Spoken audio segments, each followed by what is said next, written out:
Harrison Webb called me a glorified tutor who wandered into the wrong zip code in front of 30 of Charleston's most powerful donors. He didn't know I had spent 4 years quietly buying every dollar of debt his family owed, so I let him finish his speech. Then I made one call that erased his entire legacy before dessert was served. The wine glass in my hand had been full for 40 minutes. I knew this because I had watched the server fill it at precisely 8:15 when the first guests were still finding their seats and the string quartet in the corner was working through something classical that nobody was actually listening to. I had not taken a single sip, not because I didn't want one, but because I had learned, a long time ago, that the clearest thinking happened when everything around you was slightly blurred by celebration and you were the only one still sharp. The ballroom at the Hargrove House was exactly the kind of room that Harrison Webb loved. High ceilings, imported marble floors, candlelight arranged to make everyone look more important than they probably were. 30 of Charleston's most significant Edens filled the tables between me and the podium at the far end of the room. City officials, regional directors, the kind of people whose handshakes meant something and whose silence meant even more. I had been seated at the table farthest from the front. It was not an accident. I was Vivian Cole, 44 years old, widowed, and known in this particular circle as the woman who taught a free financial literacy course 2 afternoons a week at the East Side Community Center. A glorified tutor, some had called me. A quiet, unremarkable woman who drove a sensible car and wore sensible shoes and seemed, by every visible measure, to have no business being in a room like this one. That was precisely how I had designed it. Harrison Webb took the podium at 8:45 with the unhurried confidence of a man who had never once questioned his right to be the most important person in any room he entered. He was in his late 60s, silver-haired, with the kind of posture that suggested he had been told from childhood that slouching was a moral failing. His tuxedo fit the way expensive things fit, as though it had been made specifically to remind everyone else that theirs hadn't. He spoke about legacy first. He always spoke about legacy first. I had read 3 years of his gala transcripts to know that. The room listened with the particular attentiveness of people who understood that Harrison Webb's goodwill was a currency worth holding. He spoke about the Webb Foundation's contributions to the city, about the importance of community investment, about the 30 years his family had spent, in his words, building something that would outlast all of them. The applause came at the right moments. The laughter came when he paused for it. I watched Owen Webb from across the room. Harrison's son, 35, an architect by training and by genuine passion, sat 3 tables to my left with the careful stillness of someone managing a very old and very practiced tension. Owen had his father's height and almost none of his father's ease. Where Harrison moved through a room like he owned it, Owen moved through rooms like he was quietly apologizing for taking up space.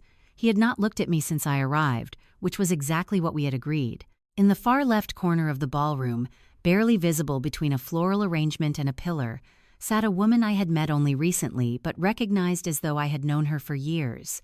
Eleanor Sims was 71 years old, the former owner of a 3-generation family business that had ceased to exist 12 years ago under circumstances she had never spoken about publicly. She sat with her hands folded in her lap and her eyes on the podium, and there was something in the set of her shoulders, a long patience, a waiting that had become so familiar it looked almost like peace that I understood completely. Harrison's voice shifted. It was subtle enough that most of the room didn't catch it immediately. The warmth stayed in his tone, but something underneath it changed, a tightening, a focus, the way a spotlight narrows before it lands. "Of course," he said, pausing to let the room settle, "a legacy of this kind requires protection. It requires discernment. Not everyone who finds their way to Charleston's finer tables understands what it took to build them." He smiled at the room, easy and unhurried. Some people wander in from elsewhere and mistake access for belonging. I felt the attention in the room shift before his eyes did. When he finally looked at me, he did it the way a man looks at something he has already decided is not a threat. "We have a guest with us tonight," Harrison said, his voice carrying the particular warmth of a man delivering what he believed was a gentle lesson, who runs a small financial program on the east side of the city. Admirable work, truly. But I think we can all appreciate the difference between teaching someone to balance a checkbook and understanding the kind of wealth that actually shapes a community. He tilted his head slightly in my direction. "Some of us wandered into the wrong zip code." A sound moved through the room. Not laughter, exactly. Something more uncomfortable, the murmur of 30 people deciding collectively how to respond to a cruelty delivered in the register of a compliment. Owen had gone still in a way that was different from before. His jaw was set, his hands were flat on the table. Eleanor Sims had not moved at all. But her eyes had found mine across the room, and in them was something I recognized as the specific composure of a woman who had survived worse and was still here to witness this. I did not flush. I did not look away. I looked at Harrison Webb with an expression I had practiced for considerably longer than this evening, an expression that communicated exactly nothing, and I let the moment sit. Then I looked down at my watch. 8:59. Something settled in my chest. Not satisfaction, not yet, but the particular stillness that came just before a very large thing became irreversible. I smiled, quietly, to no one but myself. I set the wine glass down on the white tablecloth. The sound it made was soft and precise, like a period at the end of a sentence. And I stood up. There are moments that stay with you not because of what was said, but because of the particular quality of the light. The light in that hospital room 4 years ago was the kind that had no interest in being kind. Fluorescent, flat, unsparing, the kind of light that showed everything exactly as it was and offered no softening for it. Thomas was sitting up in the bed when I arrived that Tuesday afternoon, which I had taken as a good sign until I got close enough to see his eyes. Thomas Cole had been the most precise man I had ever known. An accountant by training and by genuine temperament, the kind of person who found genuine comfort in the logic of numbers, in the way a well-structured ledger told the truth even when the people behind it were trying very hard not to. He had been 47 years old when everything began to unravel.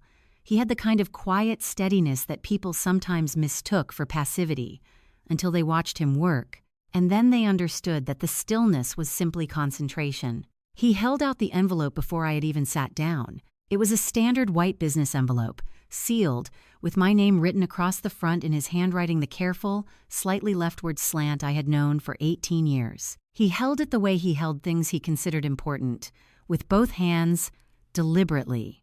"Not yet, Viv," he said. His voice was steady, but the steadiness cost him something. I could hear it. "You'll know when." I took it without asking what was inside. That was the nature of us. There were things we understood about each other that existed below the threshold of explanation. What I knew was this. 8 months earlier, Thomas had been one of the most respected forensic accountants in Charleston. He had spent 11 years building a reputation for the kind of meticulous, unimpeachable work that made him the first call for anyone who needed the truth about where money had actually gone. His client list was quiet and significant, and he had never once in his career attached his name to anything that wasn't exactly what it claimed to be. Then he found the discrepancy in the Webb Foundation records. It had come to him through a referral, a small nonprofit that shared administrative services with one of Harrison Webb's charitable organizations. Thomas had been brought in for what was described as a routine audit. 3 weeks in, he found the first irregular transfer, then another. Then a pattern so consistent and so carefully structured that it could not have been accidental. Harrison Webb had been quietly moving funds through his charitable foundation for years. Donations that arrived designated for community programs and left through a series of intermediary accounts, surfacing eventually in private holdings that bore no trace of their origin. It was methodical, it was patient, and it had been working for a very long time before Thomas sat down at that particular desk with that particular set of files. Thomas brought his findings to the appropriate authorities. What happened next was not justice. It was a demonstration of what happens when a man with 7 figures of influence and a 40-year network of carefully cultivated relationships decides that someone needs to be made an example of. Within 6 weeks, a counter-complaint had been filed against Thomas, alleging that he had manipulated the very records he was reviewing, fabricated discrepancies, acted out of personal grievance against a client. The complaint was detailed and official, and built on documents that Thomas had never seen before and could not immediately disprove. His professional license was suspended pending review. 2 clients he had worked with for a decade quietly ended their relationships without explanation. A story appeared in a local business publication, anonymous sources, careful language, nothing technically false, that made Thomas sound like a man whose professional judgment could not be trusted. He fought it. For 8 months he fought it with everything he had. I watched him work at the kitchen table until 2 and 3 in the morning, surrounded by files, building the kind of careful, documented rebuttal that should have been enough. It should have been more than enough. But the process was slow and the damage was fast, and Thomas was a man who had built his entire professional identity on the foundation of his credibility, and watching that credibility systematically dismantled took something out of him that rest and time and my presence could not fully restore. The doctors said it was his heart. That was the word they used, a cardiac event, sudden, in the early hours of a Thursday morning in October. He had been at the kitchen table when it happened. The files were still open in front of him. He was gone before the ambulance arrived. I brought the envelope home from the hospital that afternoon and put it in the small drawer of the nightstand, on his side of the bed. I told myself I would open it when I was ready. A week passed, then a month, then a year. I moved the envelope to the desk in the study because I could not sleep with it in the bedroom, and I could not bring myself to put it anywhere. I couldn't see it. I told myself I would open it when I was strong enough. The second year passed, and then the third, and then the fourth. I was not sure, in those years, what strong enough meant. I knew only that every time I slid the drawer open and looked at the envelope, my name in his handwriting, that careful leftward slant something in my chest closed around the side of it like a fist, and I would close the drawer again. Not yet. The night of the gala, 4 years after that fluorescent afternoon, I came home to a house that was very quiet. I walked to the study. I opened the drawer. I looked at the envelope for a long time. Then I closed the drawer, turned off the desk lamp, and stood for a moment in the dark. Not yet, I thought, but soon. The pen felt heavier than it should have. That was the only thought in my mind on the morning I signed the incorporation papers for Cole Foundation. Not the magnitude of what I was doing, not the months of quiet preparation that had led to this particular Tuesday in March, but the simple, strange weight of the pen in my hand. A legal matter, Marcus had called it, straightforward on paper. Sign here, initial there, and a new entity would exist in the world with my name attached to it in ways that were technically public and practically invisible. Marcus Webb, no relation to the man who would later become relevant to this story, was the kind of attorney who had built his entire practice on discretion.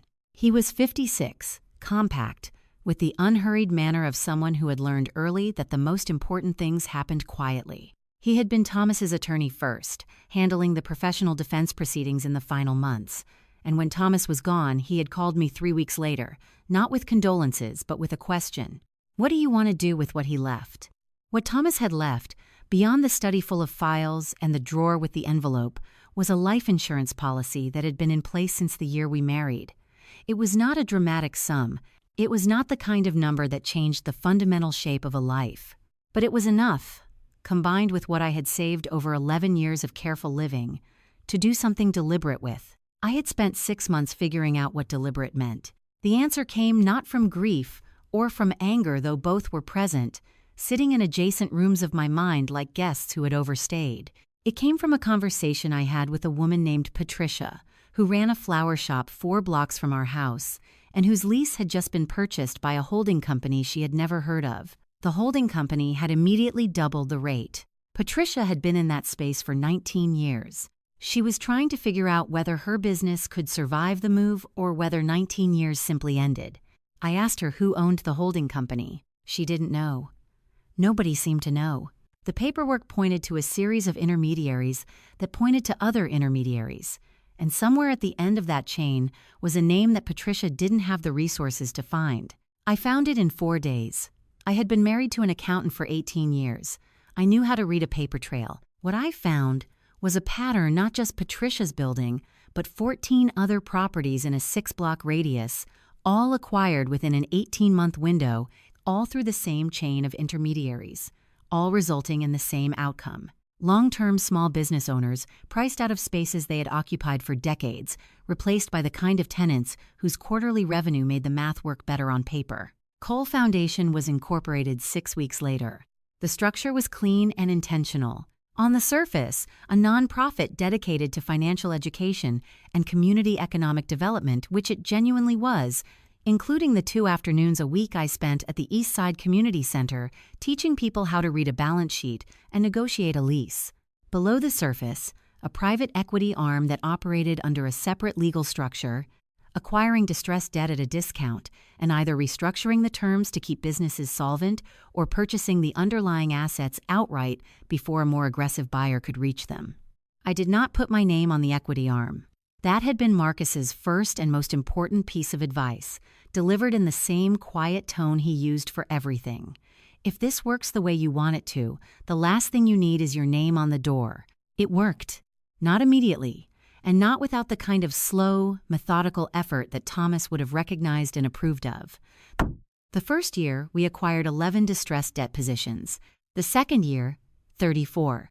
By the end of the third year, the portfolio held positions across 4 states, the underlying assets valued at just over $800 million, and not a single profile, article, or public record connected Vivian Cole to any of it. I remained, to all visible evidence, a woman who taught financial literacy 2 afternoons a week and drove a sensible car. The work itself became its own kind of anchor. There was something clarifying about the precision of it, identifying a business in distress, understanding the specific mechanics of how it had gotten there, finding the intervention point that could change the outcome. It was not unlike what Thomas had done. It was, in fact, exactly what Thomas had done, except that I had learned from the single most important lesson of his experience. Patience was not hesitation. Patience was strategy. I built the portfolio name by name, position by position, without a target in mind beyond the next file on Marcus's desk. That was the truth of it. I want to be clear about that, because what came later could be mistaken for something it wasn't. I was not, in those 3 years, moving toward Harrison Webb. I did not have his name written anywhere. I did not think about him on most days, and on the days I did, the thought was a quick, cold thing that I had learned to set aside. I was simply doing the work. On a Thursday afternoon in what would have been Thomas's 51st year, I was sitting at the desk in the study reviewing the week's acquisition list when Marcus came in and set a new folder on top of the stack I was working through. He didn't say anything immediately, which was unusual. Marcus was not a man who paused for effect. I looked up. He placed one hand on top of the folder and looked at me with the particular steadiness of someone delivering information they were not entirely sure how to contextualize. "This one's bigger than the others," he said.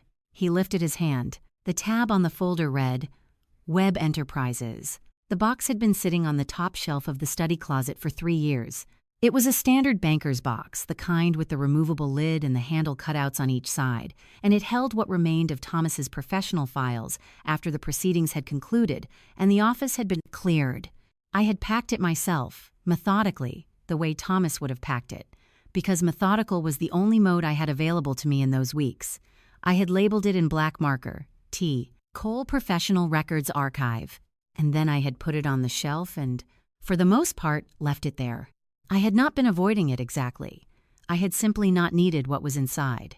On a Saturday morning in January, 3 months before the gala, I climbed the step stool and brought the box down because I needed a specific tax document, a depreciation schedule from 4 years prior that Marcus required for a foundation filing.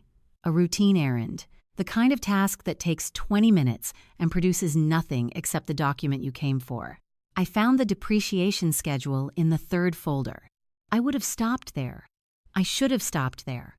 But the folders in Thomas's archive were organized the way Thomas organized everything chronologically within category, each one labeled in his careful handwriting, and as I was replacing the 3rd folder, I noticed that the one behind it had a small notation on the tab that I didn't immediately recognize.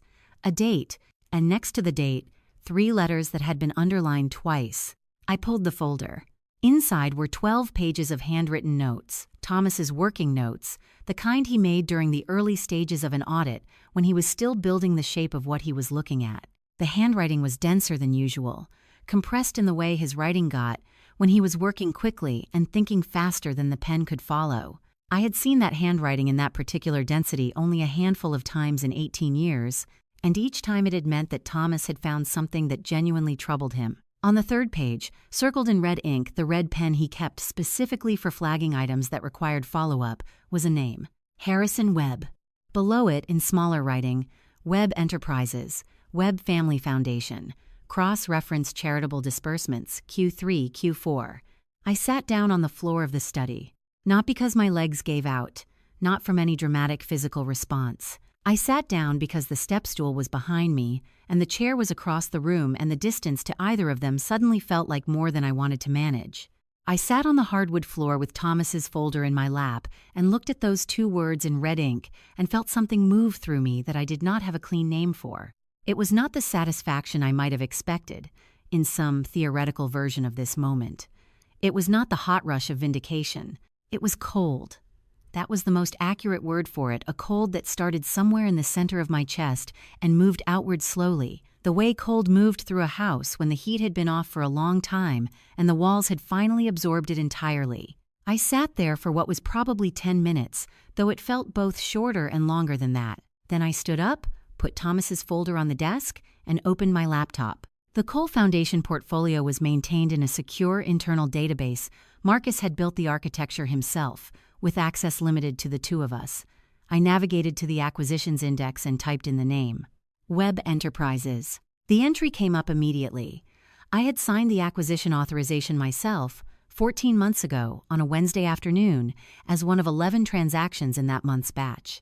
The file was thorough, the way all the files were thorough: corporate structure, debt history, current obligations, projected recovery timeline. I had read it at the time the way I read all the files. Carefully, analytically, looking for the mechanics of the distress and the intervention points that made the acquisition viable.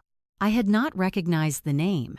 That was the thing I kept returning to as I sat at the desk and read through the file again, this time with Thomas's notes open beside it. I had not recognized the name because the name had not yet been anything to me except a line item in a portfolio.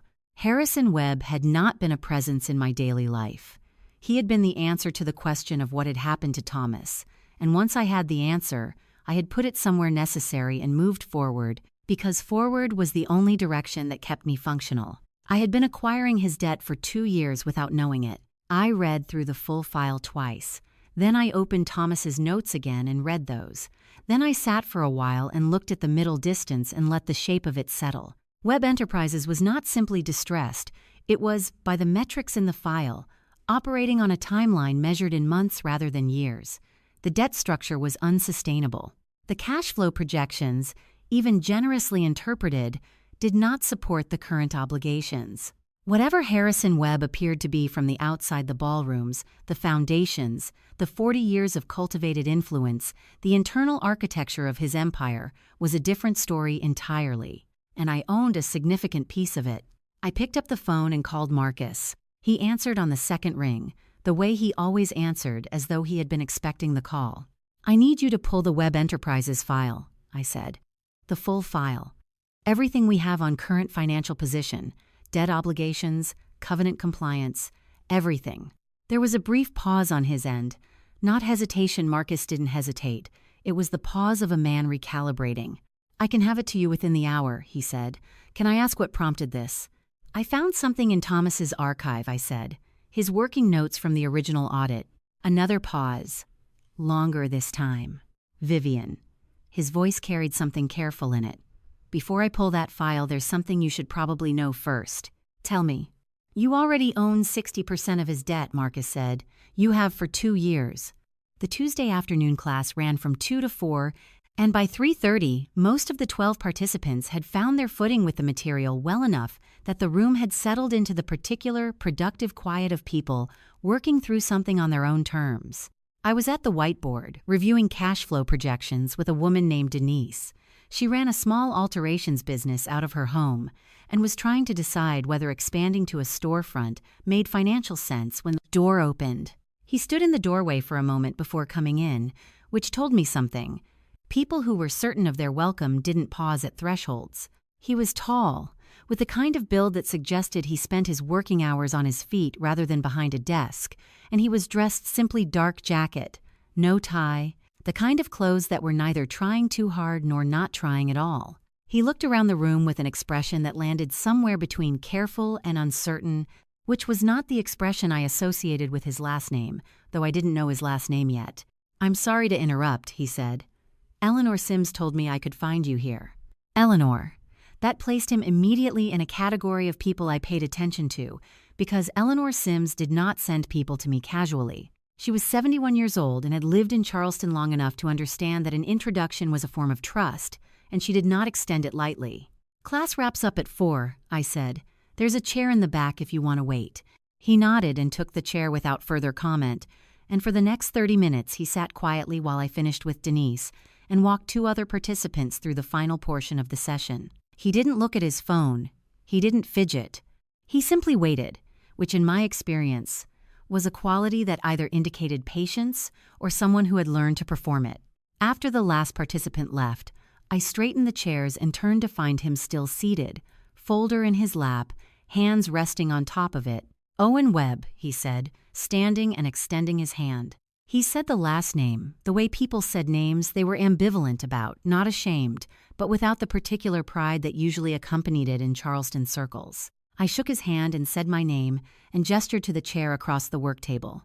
We sat. Owen Webb was 35 years old, I would later confirm, though he carried his age in a way that made him seem both younger and older, simultaneously younger in the uncertainty that lived around his edges, older in the careful way he chose his words. He was an architect, he told me, with a small firm that focused primarily on adaptive reuse projects, taking old structures and finding new purposes for them without erasing what they had been. He had been running the firm for 4 years and found the work genuinely satisfying, which he mentioned in the slightly surprised tone of someone who had not always expected to feel that way about their professional life. He had not, he said, originally planned to be an architect. He didn't elaborate on that, and I didn't ask.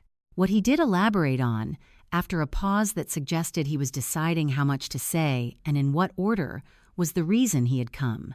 "I found something," he said, "in my father's home office. About 6 weeks ago." He looked down at the folder in his lap. "I've been trying to figure out what to do with it since then, and I've talked to 2 attorneys who both told me, in different ways, that it wasn't enough to act on without more context. Eleanor thought you might be able to help me understand what I'm looking at." "What is it?" I asked. He opened the folder and placed it on the table between us. It was a printout, several pages, financial in nature, the kind of internal transfer documentation that most people outside the industry found impenetrable. Someone had highlighted 3 columns in yellow: the originating account designation, the transfer amounts, and a notation field that should, by standard practice, have contained a purpose code. The purpose codes were missing on every highlighted line. In their place was a series of alphanumeric identifiers that didn't correspond to any standard classification system I recognized. "These came from a filing cabinet in the Foundation's administrative office," Owen said. "My father keeps it at the house." I was looking for a property document entirely unrelated, and these were in a folder that wasn't labeled. I almost put them back. I looked at the pages without touching them.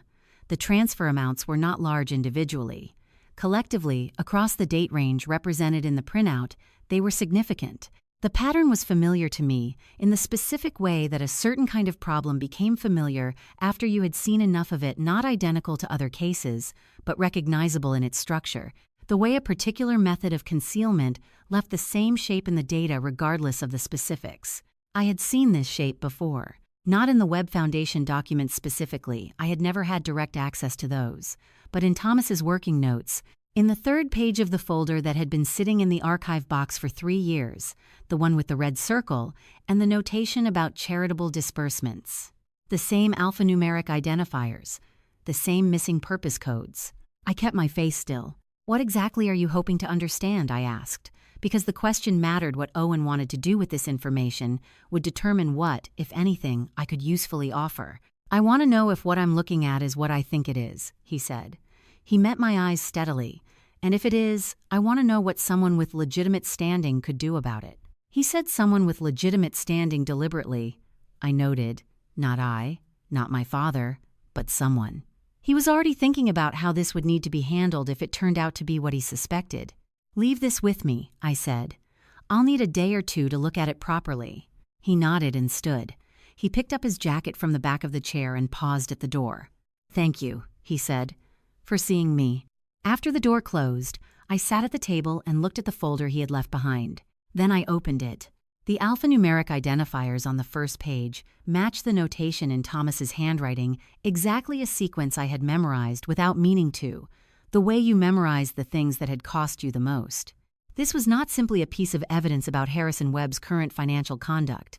This was the piece Thomas had been looking for the night he found the first irregularity, the piece that, had he found it 4 years ago, would have made the case irrefutable before Harrison had time to build a counter-narrative. Thomas had been right. He had simply run out of time. I closed the folder carefully and set it on top of my bag.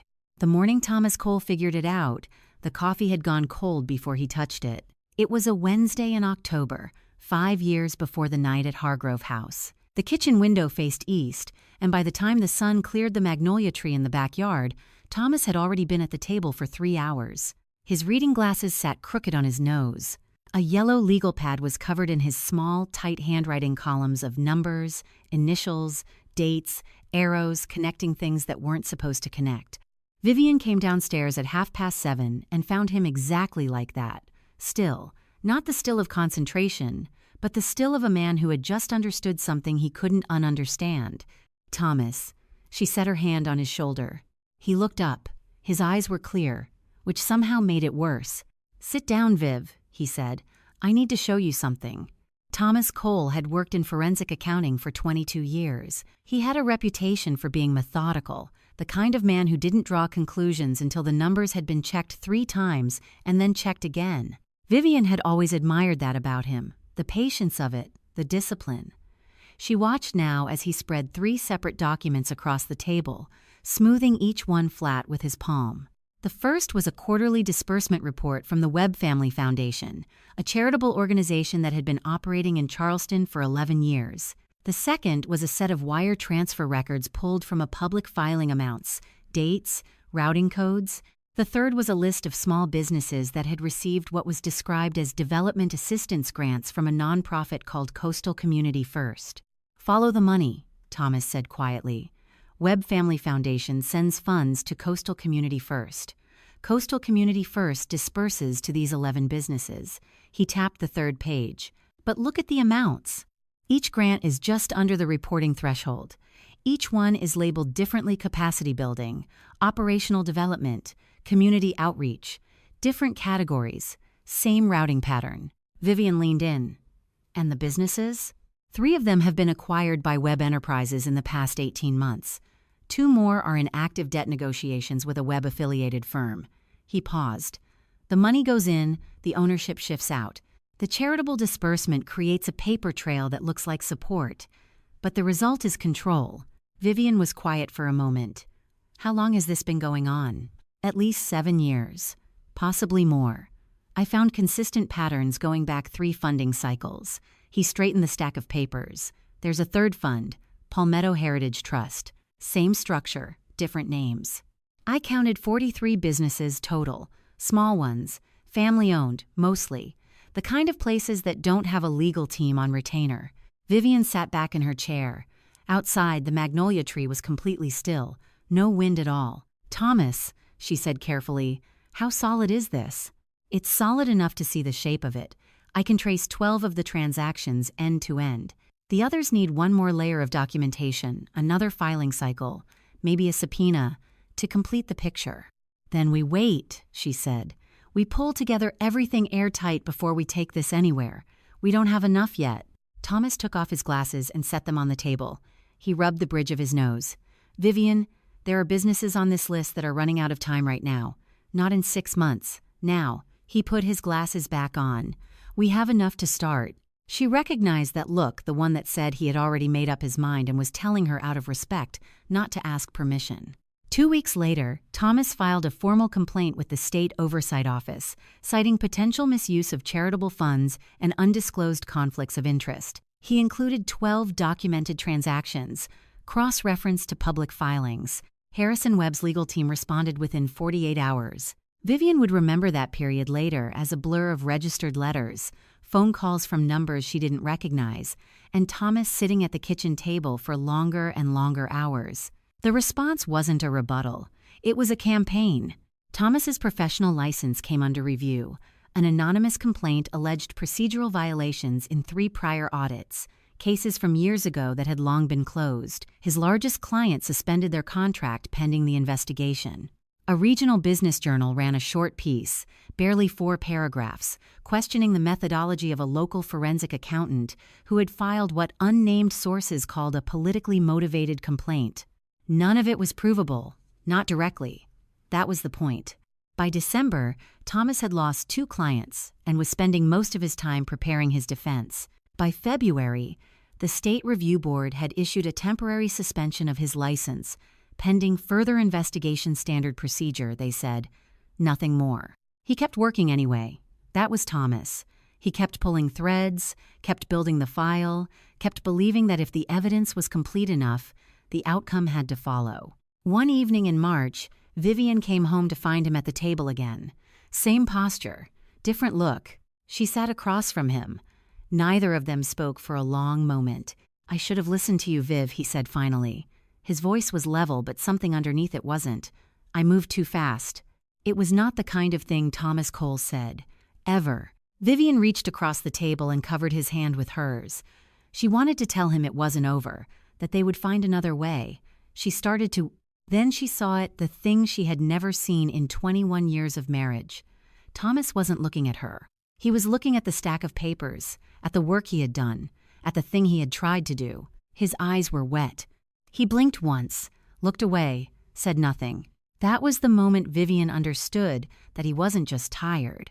He was looking at something the way a man looks at something he already knows he's lost. The flashback had a way of staying with her. Even 6 weeks before the charity gala at Hargrove House, even in a room with fluorescent light humming overhead and a conference table covered in documents, Vivian still caught herself thinking about that March morning, the way Thomas had looked at the stack of papers, the way he hadn't looked at her. She had spent 4 years carrying that image, and lately it had started following her into rooms she had thought were safe. Tonight, it followed her into Marcus's office.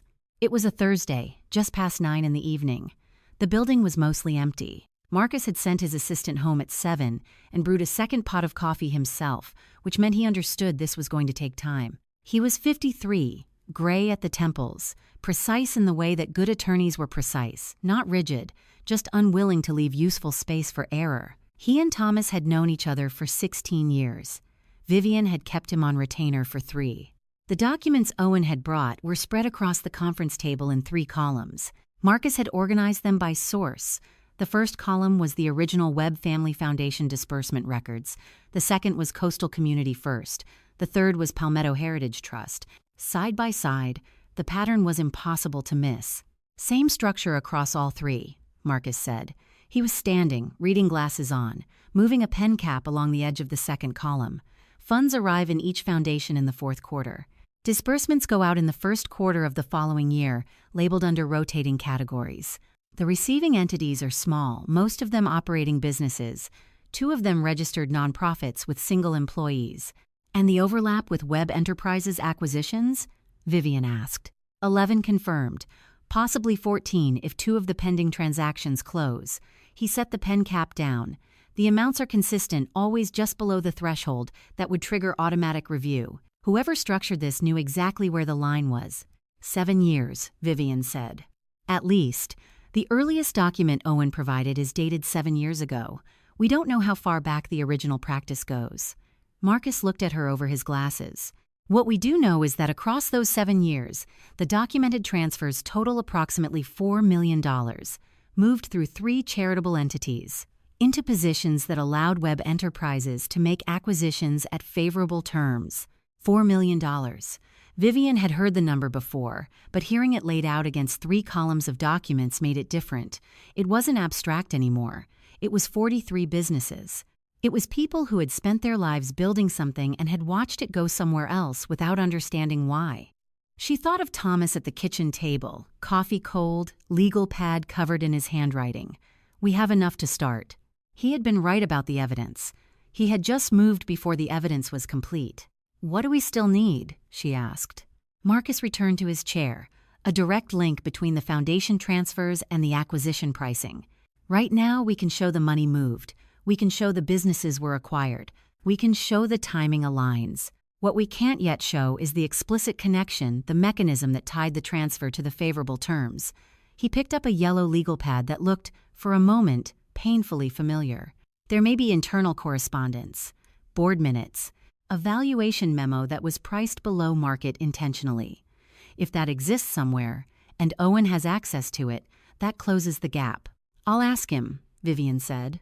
Carefully. Marcus set the pad down. Owen came to you on his own. That matters. But he's still Harrison's son, and he's still inside that house. Whatever we ask him to provide, he has to understand the risk he's taking. Vivian nodded. She understood that too. They worked until 11 organizing the documents into a structured file, building a timeline that matched Marcus's notes against Owen's materials, against the Foundation's acquisition records. It was methodical work, the kind Thomas had been good at, the kind that required patience more than inspiration. Vivian found a certain steadiness in it. Not comfort exactly, but ground. At 11:15, Marcus's phone buzzed on the table. He glanced at it, set it aside. A few minutes later, a courier notification arrived at the front desk. Building security called up. Marcus signed for a small cream envelope with embossed lettering on the front. He brought it back and set it on the table without opening it. Vivian looked at the return address, the Webb Family Foundation Charitable Gala Hargrove House. Owen said he put your name on the invitation list, Marcus said. She picked it up. The envelope was heavier than expected, the kind printed on stock that announced its own importance. She opened it carefully. Inside was a formal invitation, black ink on cream card, gold foil at the border, requesting the pleasure of her company at the annual charitable gala, 6 weeks from Saturday. At the bottom, in a slightly different font, was a handwritten addition, I hope you'll come, O.W. Vivian held the card for a moment. Then she set it down and looked at the 3 columns of documents still spread across the table. 43 businesses, 7 years, $4 million. A room full of the city's most influential donors. She reached across the table for Marcus's pen and wrote a single word on the notepad beside the invitation. Attending. Marcus looked at it, then at her. He didn't say anything. He had known her long enough to recognize the difference between a decision and a declaration. Her phone rang at 11:42. Unknown number. Charleston area code. She answered. Vivian. The voice was assured in the way that men become assured when no one has told them no in a very long time. Harrison Webb. I hope I'm not calling too late. She said nothing. I hear you've been buying up debt in my neighborhood, he continued. The tone was light, the kind of light that was meant to sound like friendliness, and was actually something else entirely. We should talk. Vivian looked at the invitation still sitting on the table, at Owen's 2 initials in the corner. Of course, she said. I'll be in touch. She ended the call. The office was very quiet. Marcus was watching her from across the table, reading glasses still on, pen in hand. Vivian placed her phone face down on the conference table, picked up the gala invitation, and slid it into her folder. She didn't say anything else. She didn't need to. 2 weeks after Harrison Webb called her from an unknown number at 11:42 at night, Vivian Cole walked into Heron & Slate. It was a Thursday evening, 4 weeks before the gala. The restaurant occupied the ground floor of a converted cotton warehouse on East Bay Street, exposed brick, low lighting, the kind of menu that didn't list prices because the clientele didn't ask. Vivian had driven past it 100 times without ever going in. It was the sort of place that announced, without saying anything directly, exactly who was welcome and who was being evaluated. Harrison Webb was already at the table when she arrived. That was deliberate, she knew. Arriving first meant controlling the geography, choosing the seat with its back to the wall, the sightline to the door, the slight elevation that a corner booth provided. Harrison was 67 years old, silver-haired, and had the posture of a man who had never once walked into a room uncertain of his place in it. He stood when she approached, gestured to the seat across from him, and smiled, the way people smiled when they were certain the smile was what other people wanted to see. Vivian, he said, I'm glad you came. Thank you for the invitation, she said, and sat down. The menu was delivered without being requested. Vivian ordered sparkling water. Harrison ordered a Bordeaux and, when the server left, leaned back in his chair with the easy authority of a man entirely at home. I've been hearing a lot about Cole Foundation lately, he said. You've been busy. We try to be useful, Vivian said. Debt acquisition is an interesting approach for a community nonprofit. He said it pleasantly, the way someone might comment on an unusual piece of furniture. Most organizations in your space focus on grants, direct programming. You've built something more structural, Thomas believed in structural solutions, she said. It was the first time she had said Thomas's name at a table with Harrison Webb, and she said it the way she would say anything else evenly, without weight, watching to see if he heard it. He didn't react. Either he didn't remember the name, or he was practiced enough not to show it. "Smart man," Harrison said. "I'm sorry for your loss." "Thank you," Vivian said. The wine arrived. Harrison swirled it, tasted it, approved it. Vivian kept her water glass in both hands. For the next 40 minutes, the conversation moved the way conversations moved when one person was conducting an interview and the other person knew it. Harrison asked about the foundation's board structure. She described it accurately, with details that were true and incomplete. He asked about the funding model. She explained the debt acquisition process in terms any informed nonprofit director might use, omitting the portfolio's actual scale. He asked about her investors. She told him the foundation was structured to protect donor privacy, which was true. He asked if she had considered bringing on a strategic partner. "The right partnership can be very valuable," he said, "especially when an organization is scaling." "I'm sure that's true," Vivian said. "We've been fortunate not to need one." Harrison smiled again. Slightly different this time, thinner at the edges. The entrees arrived. Harrison ate with the focused attention of someone who considered a meal, a transaction with a purpose. Vivian noted that he refilled his wineglass twice without commenting on it, and that he had, by the midpoint of the meal, asked 4 questions about the foundation's debt holdings in 4 different framings. He was very good. She would give him that. "I'll be direct with you," he said, somewhere after the entrees and before the check. "I've become aware that Cole Foundation holds paper on a number of properties and businesses in the Lower Peninsula. Some of those positions overlap with development interests I've had for several years." He set his fork down precisely. "I'd be interested in acquiring a portion of that portfolio. At a fair price, it would simplify things for both of us." The fair price, she knew, would not be fair. The word was doing a great deal of work in that sentence.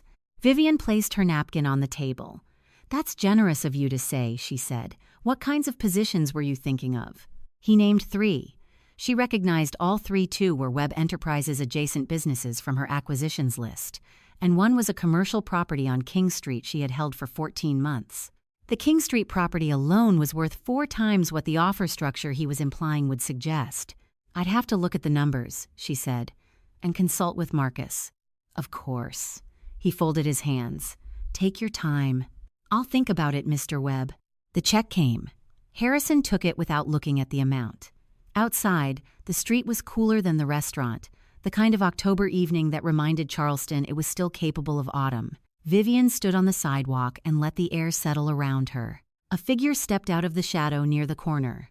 Owen Webb was wearing a gray jacket, hands in his pockets, watching the entrance. He fell into step beside her without a greeting, which she had come to understand was how he began conversations he wasn't sure he wanted to have. "He called you after the meeting, didn't he?" Owen said. "It wasn't a question." "The night after you gave me the documents," Vivian said. "Unknown number." Owen nodded, looking straight ahead.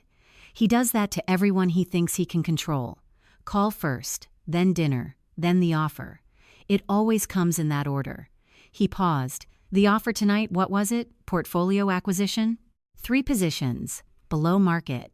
"He'll call it a fair price." He did.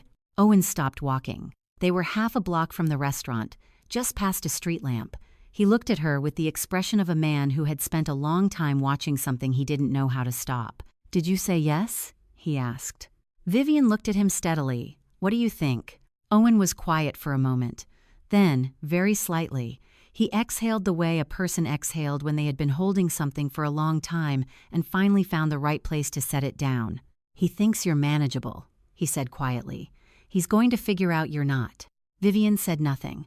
Somewhere down East Bay Street, a door opened and closed, and the sound of voices briefly filled the air and then was gone.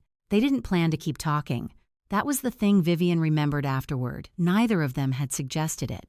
Owen had simply walked with her to where her car was parked on a side street off East Bay, and when she unlocked it, and he showed no sign of leaving, she had said, without thinking about it too hard, "Get in." He did. She pulled out of the parking space and turned south without a destination in mind. The city moved past the windows, the lit faces of buildings, the narrow streets of the old quarter, the occasional restaurant still bright at this hour. Charleston at night had a particular quality, like a photograph of itself taken in better light. Owen sat in the passenger seat with his jacket still on, watching the street.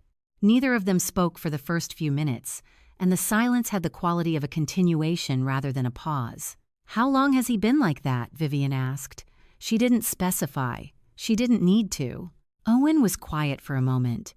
"Always," he said, "as far back as I can remember." He told it the way people told things they had told themselves many times alone, not dramatically, but with the flatness of a story that had already been processed past the point of performance. Harrison Webb had controlled the architecture of Owen's life from the beginning. Not violently. That was the part that took Owen years to name correctly. There had been no cruelty in the obvious sense, no raised voices that the neighbors could hear. It was quieter than that, and in some ways harder to argue with.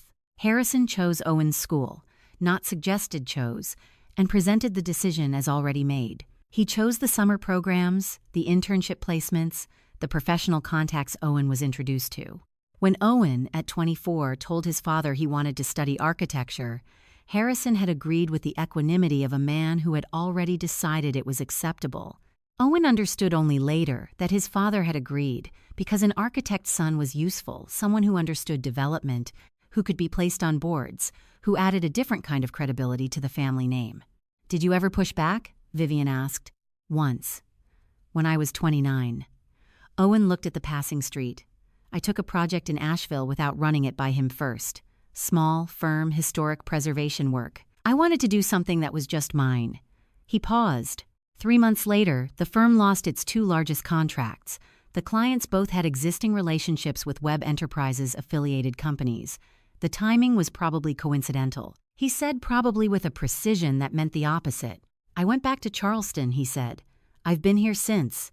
Vivian made a turn onto a quieter street. The harbor was somewhere to her left, invisible in the dark, but present in the way that water was always present in this city in the air, in the way the streets ran, in the particular humidity of an October night that had no business being this warm. "8 months ago," she said, "when you found the documents in the safe, what did you do?" "Nothing at first." Owen shifted in the seat. "I took photographs, put everything back exactly the way I found it, told myself I was being careful." He glanced at her. "I was scared." That's a reasonable response. It felt like a failure. It wasn't. He was quiet for a moment. "I started looking for someone who could actually do something with what I had, someone who wasn't already inside his orbit." A pause. "Eleanor mentioned your class. She'd been attending for 3 months. Said you were the most competent person she'd met in a long time who didn't want anything from her." Vivian didn't respond to that. "Can I ask you something?" Owen said. "You can ask. What is Cole Foundation actually doing? Not the public version, the real version."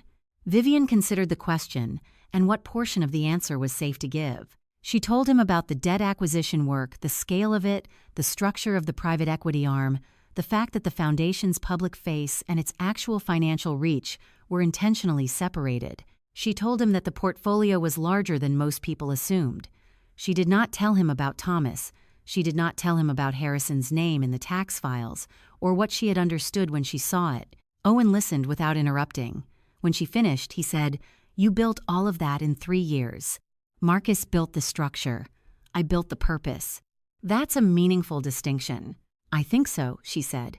They had circled back without planning to, and she was now driving along the edge of the historic district, the old buildings sitting close to the street in the way they did in this part of the city, as if they had decided to stay exactly where they were and simply waited for everything else to rearrange itself around them. "Why are you really doing this?" Owen asked. His voice was level, not accusatory, genuinely asking. "The debt work, the documentation, coming to dinner tonight with my father." Vivian looked at the street ahead. The question deserved a true answer, and she gave it the only way she could give it right now partially, which was still more than she had offered anyone in 4 years. "Because some debts," she said, "can't be settled with money." The car was quiet. Outside, a traffic light changed from yellow to red, and she stopped at the empty intersection without any other cars in sight. The particular Charleston phenomenon of following traffic laws in the middle of the night, because that was simply what you did. Owen turned his head and looked at her. She could feel it without looking back. "You've been carrying something heavy for a long time, haven't you?" he said. "Not what are you carrying, not what happened to you, just the fact of it," stated with a quietness that suggested he wasn't surprised, only that he had finally understood what he was looking at. The light turned green. Vivian drove. 2 weeks passed, the way weeks passed when something was coming, not slowly, not quickly, but with the particular density of time that makes ordinary mornings feel weighted. On the Saturday before the gala, Vivian went to the farmers market on Marion Square. She went most weeks when she wasn't traveling, had gone since Thomas was alive, and continued after because the habit was one of the small structures that had held her together in the first year and simply stayed. She bought eggs from the same vendor, coffee from a stand near the fountain, and usually walked the full perimeter before deciding on anything else. It was a routine that required almost no thought, which was occasionally what she needed. She was standing at a table of late-season tomatoes when she noticed the woman next to her. 71 was Vivian's best estimate. She had the posture of someone who had once stood very straight and still did, out of habit more than effort. White hair pulled back, practical clothes, the kind of canvas bag over one shoulder that got used every week for years. She was examining a tomato with the focused attention of someone who had been selecting produce for a very long time and took it seriously. She put it back, picked up another. "The ones on the left are better," Vivian said, without entirely planning to. "He keeps the best ones toward the back of the display, has to be asked." The woman looked at her. Her eyes were gray-green and direct. "Good to know," she said, and asked the vendor for 2 pounds from the back. That was how it started. They ended up walking the same direction toward the coffee stand, it turned out, for both of them. The woman's name was Eleanor. She didn't offer a last name, and Vivian didn't ask. Eleanor had been coming to this market for 30 years, she said, which was longer than the market had been in this location. She said it without sentimentality, just as a fact about the city and her place in it. They got coffee and stood near the fountain, which was the natural stopping point when two people who didn't know each other had run out of direction but not quite out of conversation. "Do you live nearby?" Vivian asked. "I do now," Eleanor said. "I lived on James Island for most of my life. Had a business there. We moved when she stopped. Not with difficulty, but with the precision of someone who had learned exactly where to stop. We moved about 12 years ago." There was something in the pause that Vivian recognized. She had heard it in other voices, the edited sentence, the word "when" that contained more than what followed it. "What kind of business?" she asked. Eleanor looked at the fountain. "Marine supply. 3 generations. My grandfather started it in 1951. My father grew it. I ran it for 22 years. She held her coffee cup with both hands. "The kind of business that doesn't mean much to anyone else, but to your family, it's..." She didn't finish that sentence either. "It's the thing that holds everything together," Vivian said. Eleanor looked at her. Yes. What she told next came out in the way that things came out when they had been held quietly for a long time and found, unexpectedly, someone who seemed to be listening in the right way. The business had carried debt not unusual, she said, for a capital-intensive operation. Boats, equipment, a warehouse on the water. Good debt, she called it, the kind you carry when you know what you're doing. Then the primary lender shifted the terms on their financing agreement in a way that changed the monthly obligations substantially. The business couldn't sustain the new structure. They fell behind. A company called Tidewater Asset Partners moved quickly acquired the debt position, then the warehouse lease, then the equipment financing. Everything wrapped up within 8 months. The family business was gone. The James Island property, the one Eleanor's father had bought in 1962, was gone with it. Tidewater Asset Partners, Vivian said. That was the name, Eleanor said. I tried to find out who owned it. The filings were... She shook her head. It was very difficult to follow. Vivian knew the name. She had seen it in Marcus's research files, a subsidiary layer, one of several holding structures that pointed, eventually, back toward Webb Enterprises. The pattern was the same one she had seen in the documents on the conference table, the rotating subsidiary names, the quiet acquisition of debt, the controlled timing. What happened to your family? Vivian asked. We're still here, Eleanor said, with a firmness that Vivian understood was the most important part of the answer. My daughter lives on the peninsula now. My granddaughter was born here. We're still here. A pause. But it took a long time to be okay again. And there are things you don't fully recover. The warehouse on the water, my grandfather built that. There's a restaurant there now. She said it without bitterness, and somehow that was worse. They kept the original timbers. The market moved around them, voices, the smell of cut flowers, someone with a stroller navigating between tables. Ordinary Saturday morning noise, entirely indifferent to the conversation happening beside the fountain. Vivian thought of 43 businesses on a list, of Patricia and her flower shop, of the tax filings in Thomas's handwriting, circled in red, one name at the center of every pattern. She had known about Eleanor Sims in the abstract, a name in a file, a confirmed case. But standing next to her at a farmer's market, listening to her talk about her grandfather's timbers and her granddaughter, and still being here, the abstract became something else. "Can I give you something?" Vivian said. She reached into her jacket pocket and found a card. Plain, cream-colored, Cole Foundation, Vivian Cole, Director. "I run a financial education nonprofit," she said, which was true. "I think you deserve to be in the room when the truth comes out." Eleanor took the card, looked at it for a moment. "Cole Foundation," she said. Her voice shifted slightly, not alarmed, but recalibrating. "My granddaughter volunteers here on Wednesday evenings." She turned the card over, then back. "She talks about it. She said the woman who runs it lost her husband because of a powerful man in this city." The fountain went on making its sound. The market went on around them. Vivian held Eleanor's gaze and said nothing. Some confirmations didn't need words. Eleanor had been in business for 22 years. She understood when an answer had just been given without being spoken. She looked at the card once more. Then she put it in the pocket of her canvas bag, next to her phone. Wednesday evening, Eleanor said quietly, "She'll be there at 6. The call came at 6:47 in the morning. Vivian was already awake, had been since 5, which had become her pattern in the days since Eleanor's words beside the fountain. Sleep still came. It just ended earlier than it used to. She was on her second cup of coffee when her phone buzzed. Marcus. She answered on the second ring. "You need to see this." His voice was different. Not panicked, Marcus didn't panic, but compressed, the way it got when he'd found something he wished he hadn't. "Come to the office," he said, "whenever you can." She was there by 7:45. He'd been in since before 6. 2 empty cups in the bin, a third in progress. Everything printed and arranged in a single long row on the conference table, his method, when he needed to see something as a timeline rather than a stack. "I was cross-referencing Palmetto Heritage Trust disbursements against the state oversight case from 4 years ago," he said, standing at the end of the row. The review that ended with Thomas's suspension. It had 4 supporting witnesses, colleagues, former clients, people who knew his methodology. 3 submitted initial affidavits in his favor. He placed his hand near the center of the row. All 3 retracted within 60 days. Vivian looked at the papers without speaking. The retractions were submitted independently. Different dates, different language, nothing procedurally irregular. He set a page in front of her. "But I pulled available public financial records." 2 of the 3 received payments from a donor-advised fund registered in Colombia shortly after their retractions. The 3rd received a contract extension from a firm connected to a Web Enterprises affiliate. 3 names, 3 dates, 3 amounts. "The payments weren't large," Marcus said. "That was deliberate.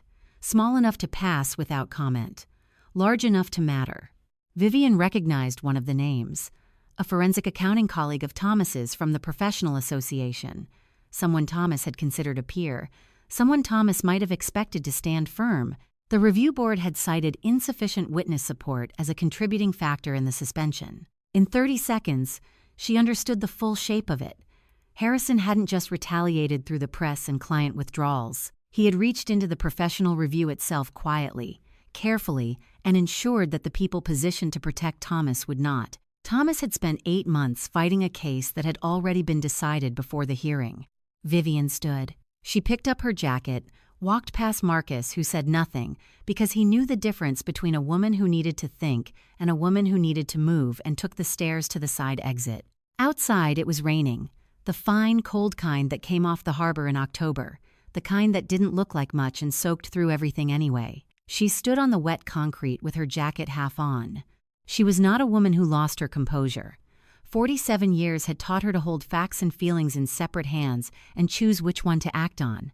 She had delivered difficult news at bedsides, in conference rooms, at kitchen tables, and stayed steady, because staying steady was what the situation required.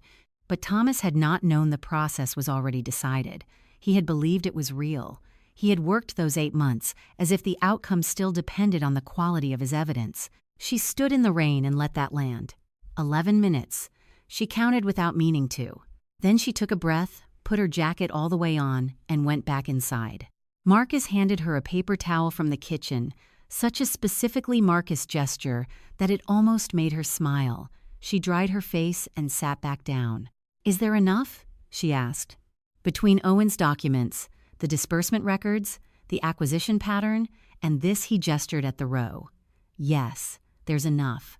She nodded, picked up her phone. Owen answered on the third ring, slightly breathless. "Are you still with me?" she asked. A pause, not hesitation. The kind of pause that meant someone was making sure their answer would be accurate. "All the way," Owen said.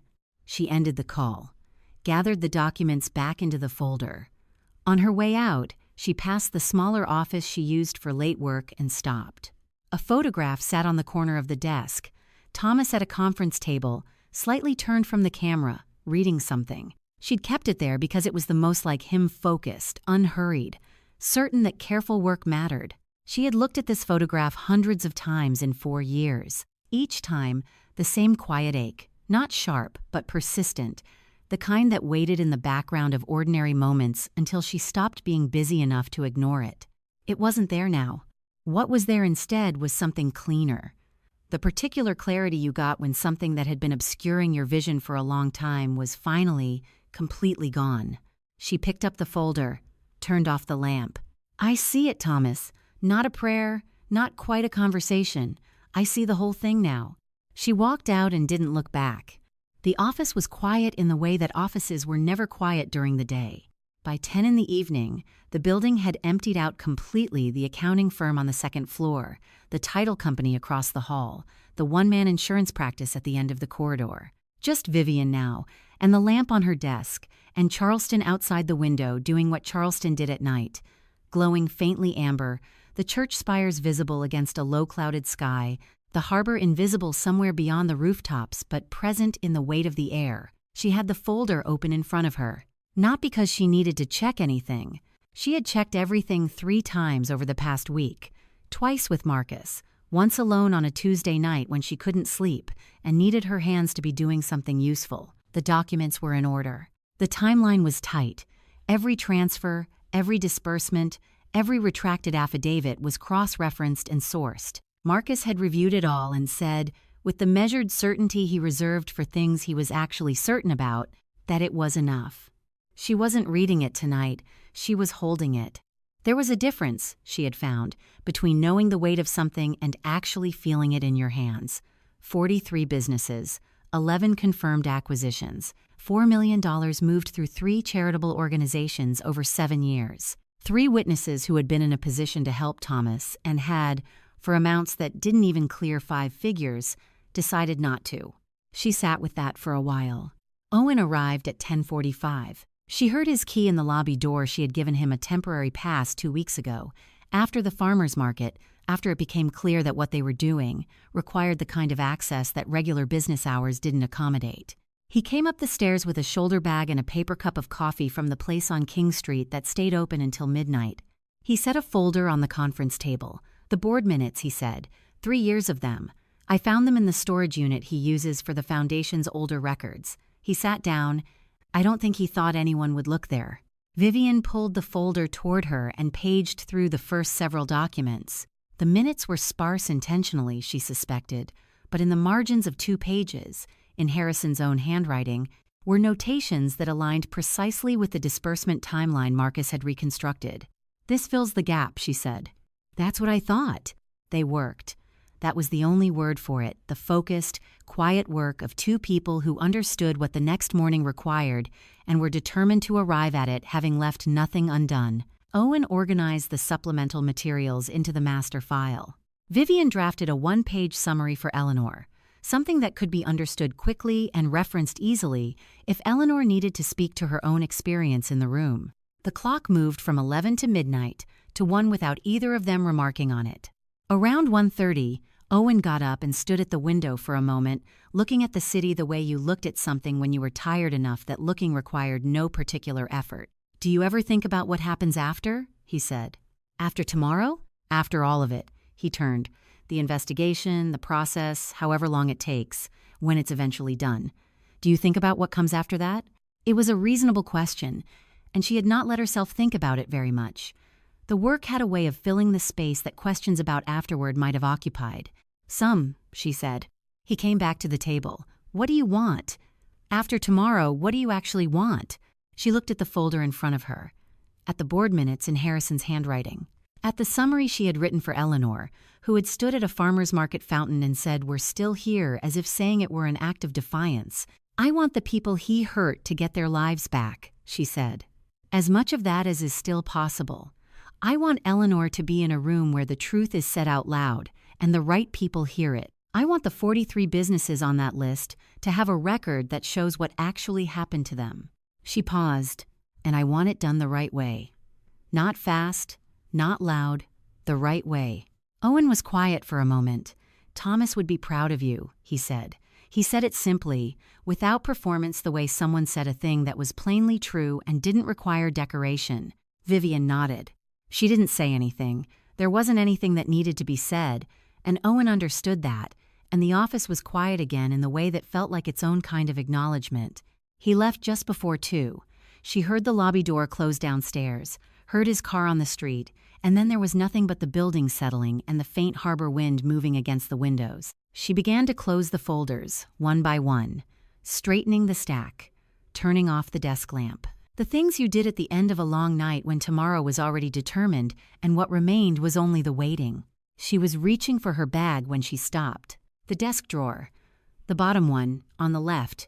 She opened it slowly. The envelope was where it had been for 4 years off to the side, beneath a spare legal pad, unremarkable, cream-colored.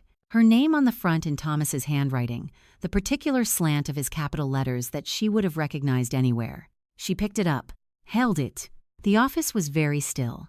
Outside, Charleston went on being itself amber light, low clouds, the harbor somewhere in the dark. She set the envelope on the desk in front of her, looked at it for a long moment. Then she placed it back in the drawer, gently, and closed it. Tomorrow, she thought. After. She turned off the last light and walked out into the corridor, and the building held its silence around her, like something that had been waiting a long time to finally be useful. She had slept 3 hours. That was enough. She had operated on less, in harder circumstances, and arrived functional. What mattered on a morning like this one was not the quantity of rest, but the quality of intention, and that she had in full. By 7, she was dressed.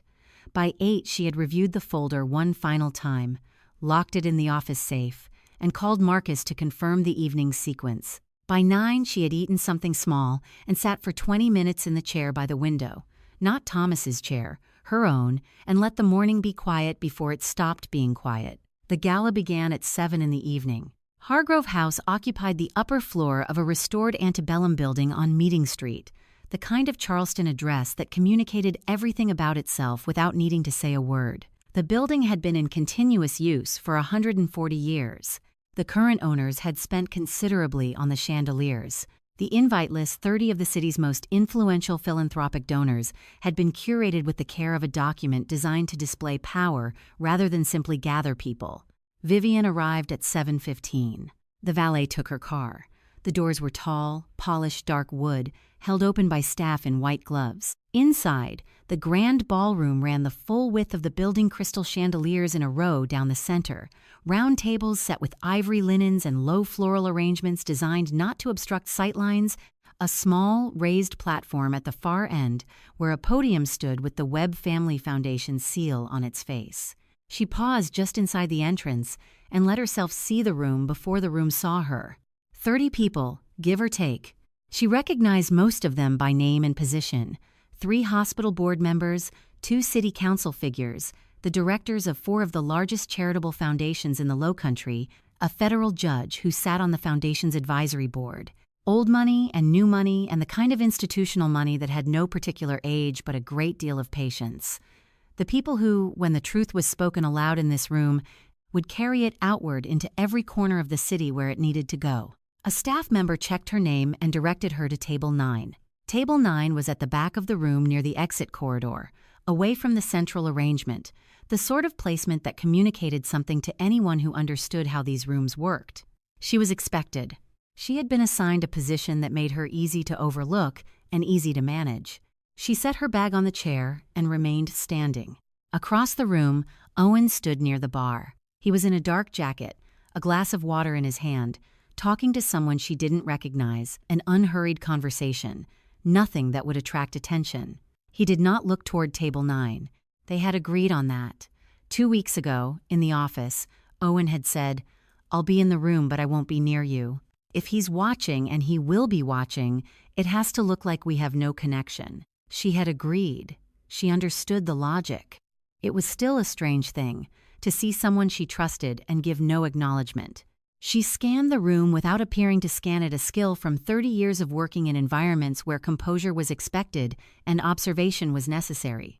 The east corner, a round table slightly away from the others, partly in the shadow of a column. A woman sitting alone, her chair angled slightly toward the wall. Eleanor.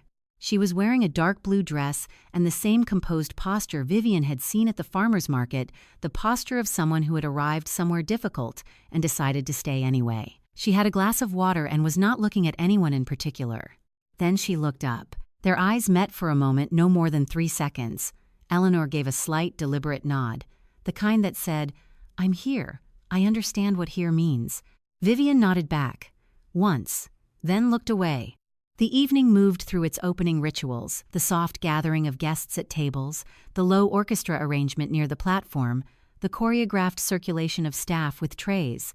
Harrison worked the room with the ease of a man who had done this many times and expected it to go the same way it always had.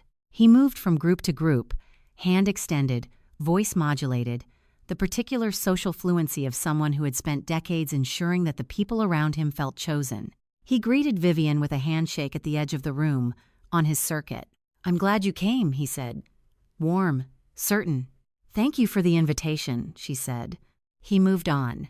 At 8:45, Harrison Webb took the podium. The room quieted in the trained way of rooms that had done this before, conversations tapering, chairs adjusting, attention assembling itself in the direction of the raised platform. He stood with the ease of a man entirely at home in the shape of his own authority. He spoke about legacy. He spoke about the Webb family's 4 generations in Charleston, about the buildings they had built and the institutions they had supported, and the decades of civic leadership that the foundation represented. He spoke about the responsibility of those who had been given much, which Vivian noted was a careful phrasing to give back to the city that had made their success possible. He was good at this. She had known he would be. The room listened with the attentive gravity of people who were being told something they already believed and were pleased to hear confirmed. Then his voice shifted. It was subtle, a half-degree change in register, the kind of thing you might not notice if you hadn't been listening carefully for exactly this. But maintaining a legacy, Harrison said, requires protecting it. From misrepresentation, from opportunism, a pause.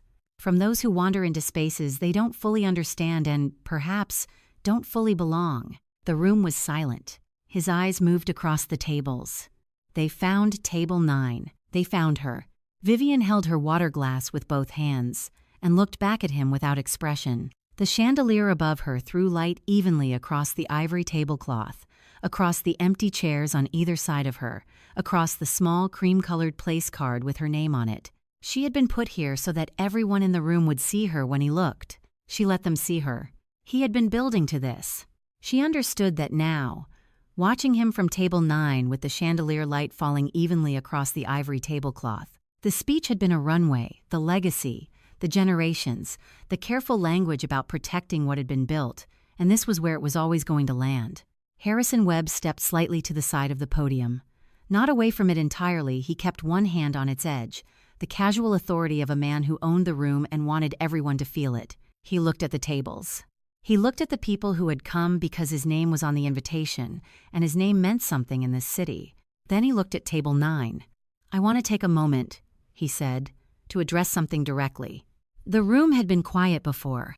Now it had the specific quality of silence that comes when people understand that the next thing said is going to require a response from them, even if that response is only the decision to say nothing. Charleston has always been generous, Harrison continued, to people who come here with good intentions, with genuine purpose. He smiled, the one she had seen at Heron and Slate, the one that communicated warmth as a function of control.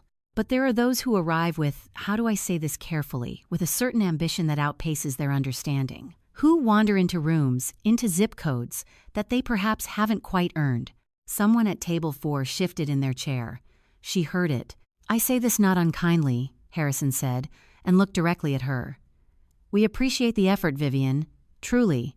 A community finance class, debt acquisition for nonprofits. A pause precisely long enough to be intentional. A glorified tutor who wandered into the wrong zip code. The words were said pleasantly. That was the construction, pleasant delivery, total precision. The kind of insult that could later be called a misunderstanding by the person who made it, while everyone who heard it understood exactly what had been said. The room did not laugh. That was the first thing she noted. No one laughed. A few people looked at their plates. One of the hospital board members found something requiring attention on his phone. The federal judge looked at the far wall with the expression of a person performing neutrality. 2 women at table 6 exchanged a glance that lasted less than a second. She noted all of it. Owen was at the bar when Harrison said it. She did not look at him directly, they had agreed on that, but in her peripheral vision she saw the stillness that moved through him, the particular quality of a person who has just heard something that landed like a physical thing. His hand tightened around his glass.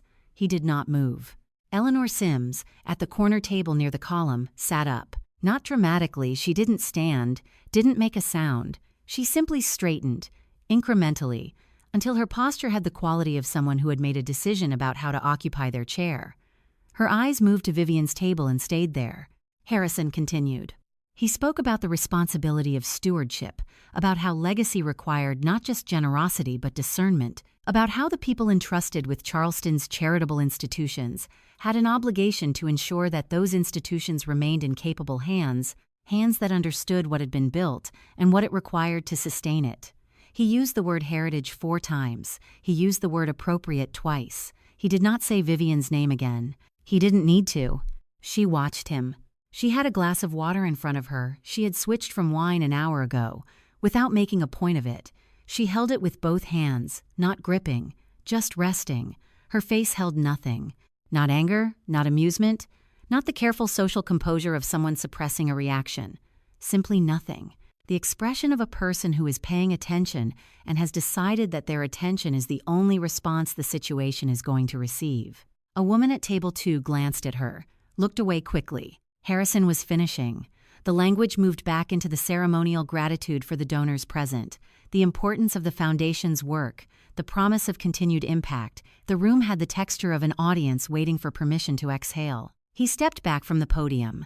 The small orchestra near the platform produced a few soft chords, the oral signal that the formal portion had concluded. Vivian looked at the time. 8:58. She set her water glass on the table. She picked up her evening bag from the back of the chair.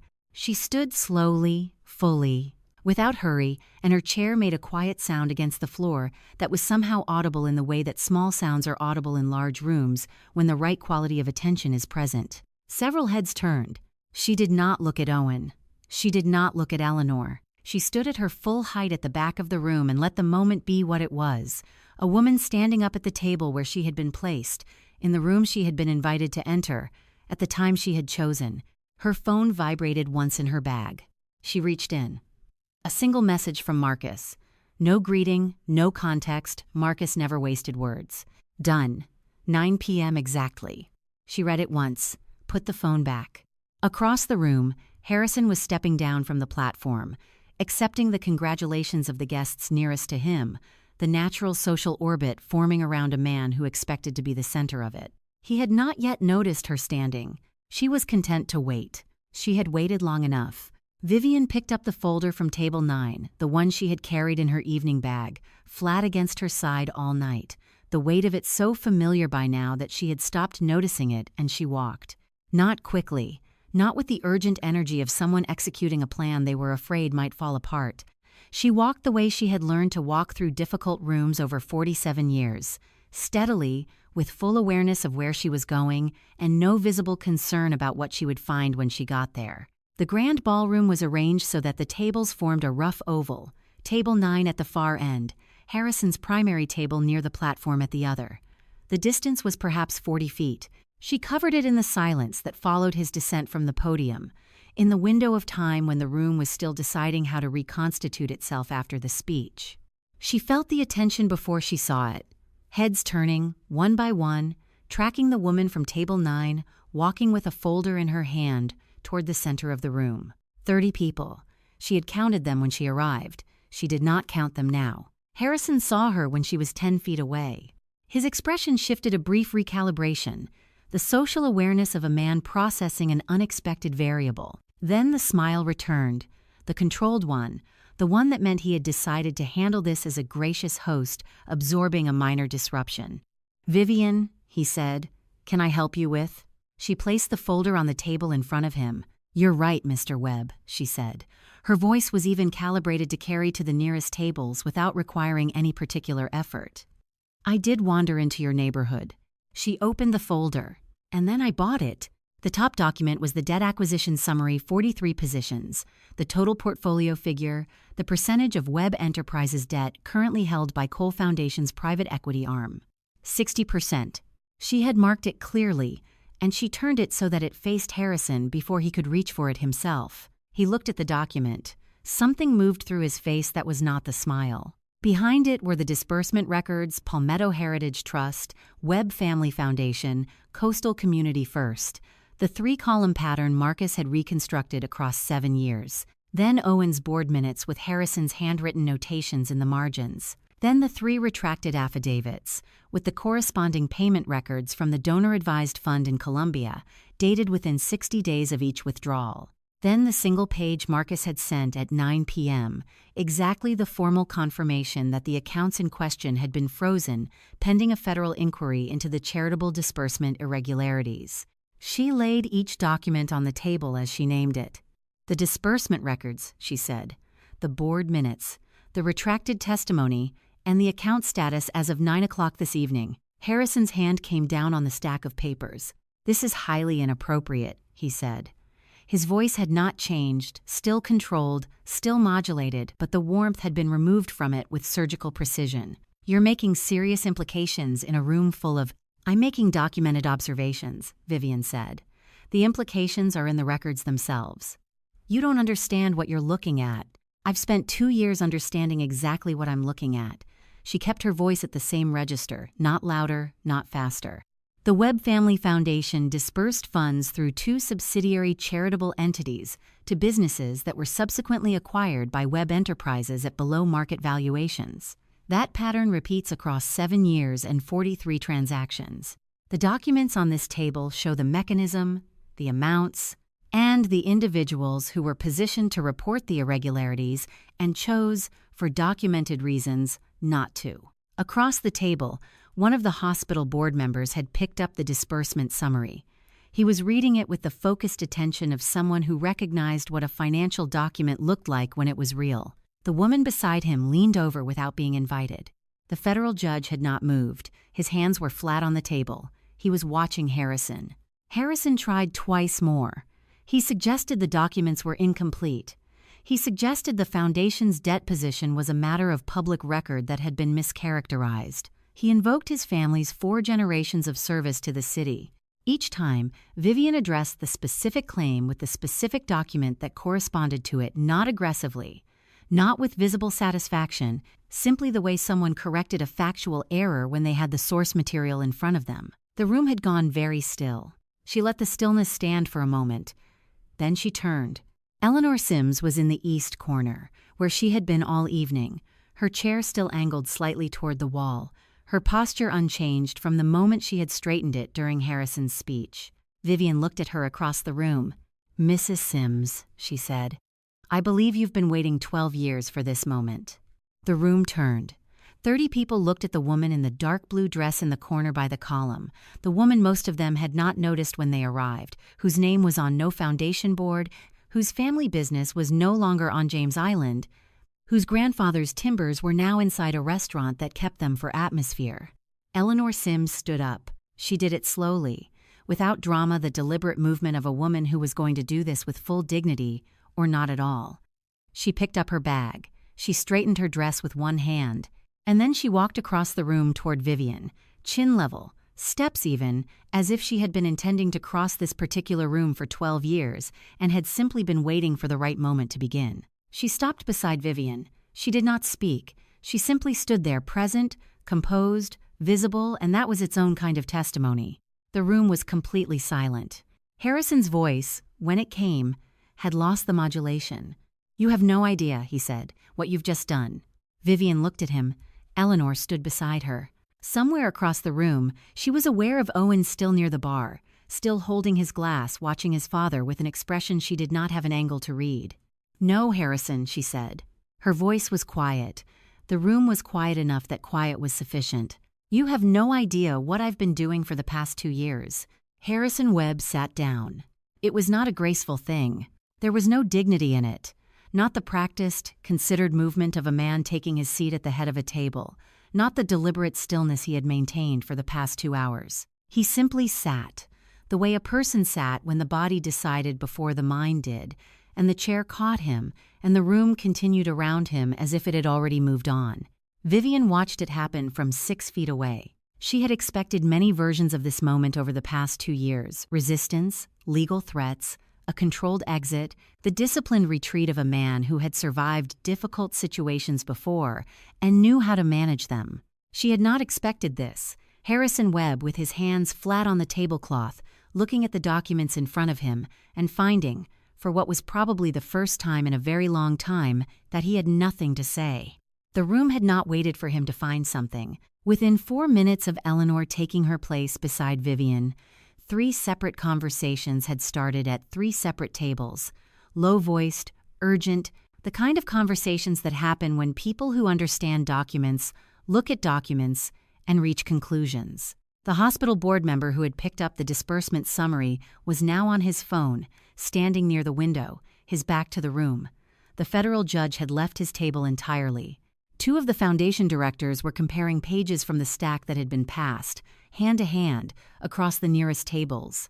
A staff member appeared at Harrison's shoulder. He said something. Harrison did not respond. Vivian turned away from him. There was nothing left to do at that table.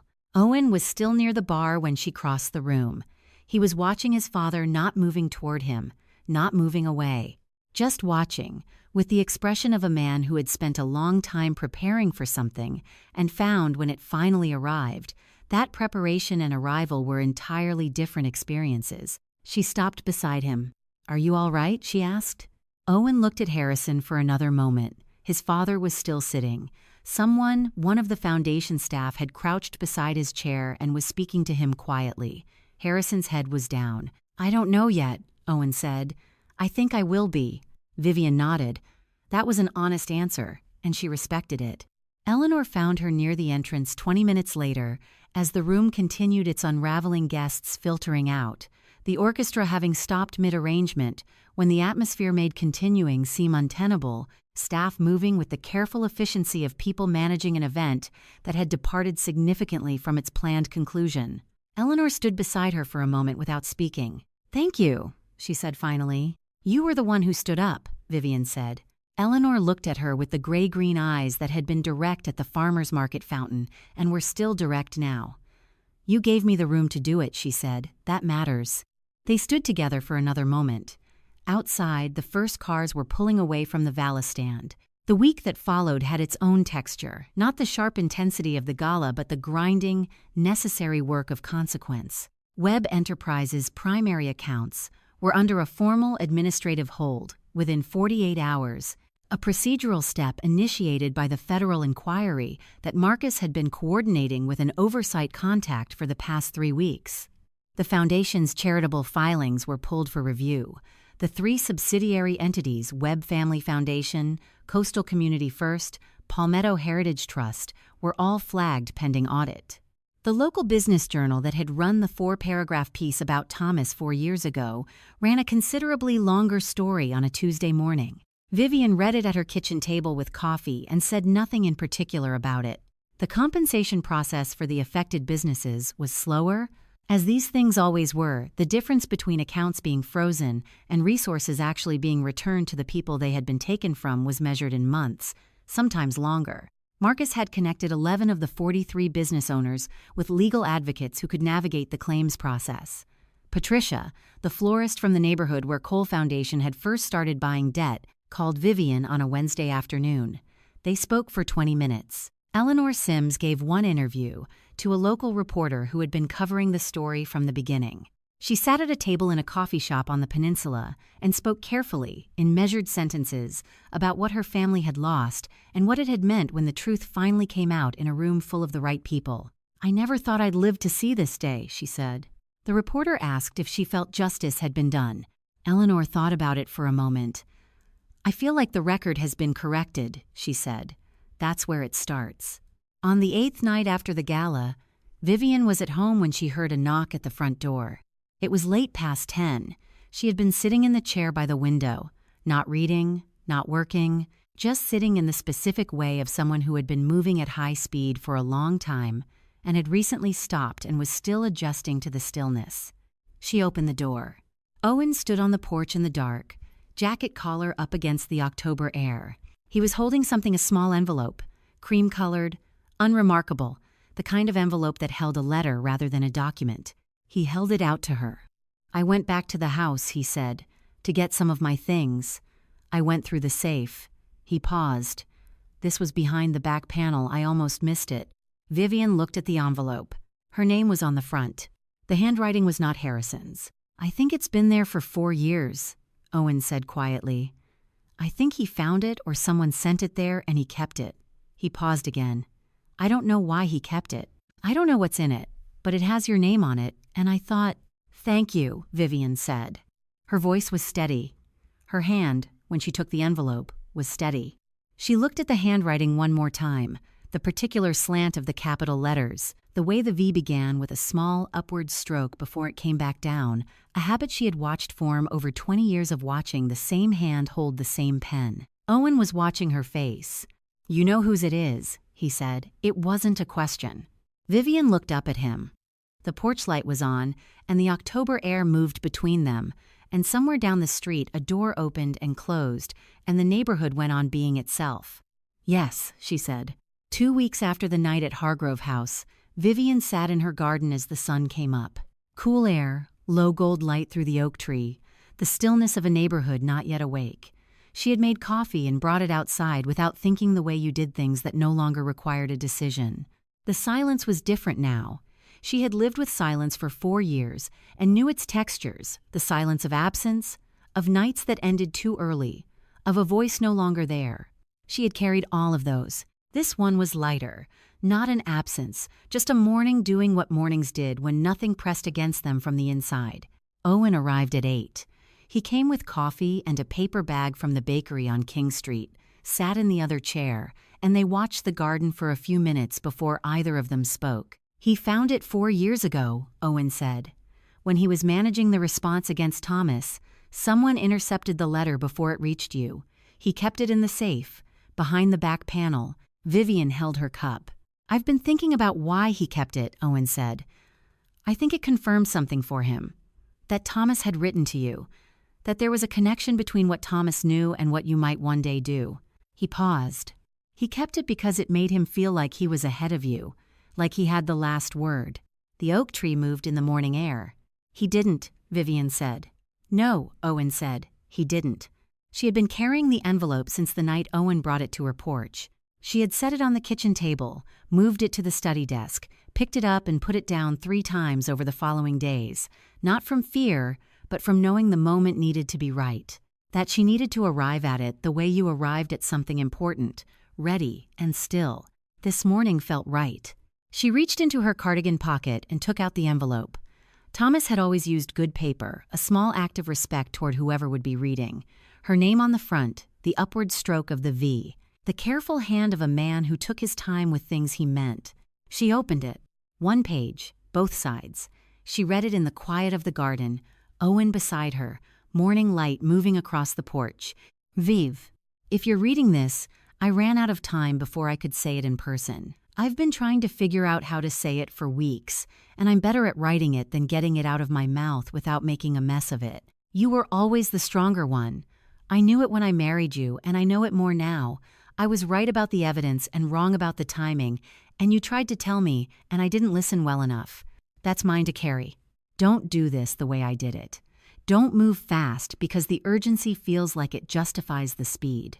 Do it your way with patience, with precision, and with love. You have all three. You've always had all three. The people he hurt deserve someone who does this right. So do you. I love you. Do the thing I couldn't do, the way I never quite managed to do anything the better way. Thomas. She read it once. Then again. The garden held its quiet. The oak tree stood exactly as it had for 21 years, indifferent to the weight of the morning, entirely present in it. Owen didn't speak. He sat with his coffee and let the silence be what it needed to be. She had come to understand this about him, the ability to be present without requiring it to mean something immediately. After a while, she folded the letter. She thought about patience. 3 years building Cole Foundation into something with real weight. 2 years understanding the shape of what Harrison had done before moving toward it. 40 minutes in Marcus's office, looking at a row of documents, finally seeing the whole thing. She thought about Thomas at the kitchen table, coffee cold, moving with the urgency of a man who believed the process would protect him if his evidence was strong enough.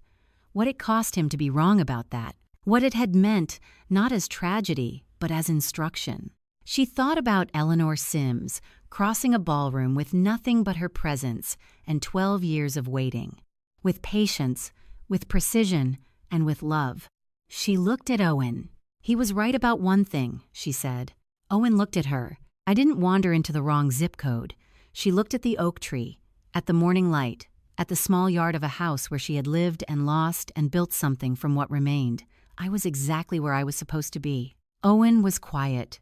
Then, very slightly, he smiled, not happiness exactly, but recognition. The expression of someone who had found, after a long time of uncertainty, that they were also in the right place.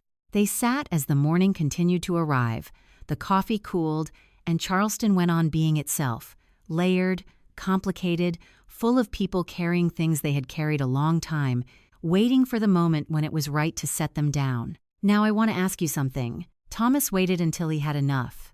Vivian waited 4 years to open that letter, and when she finally moved, she moved completely. Would you have opened the envelope sooner? Or would you have done what Vivian did, waited until the work was finished? Tell me in the comments, and tell me where you're watching from. I read every single one. If this story stayed with you, subscribe. The next one starts exactly where this one ends.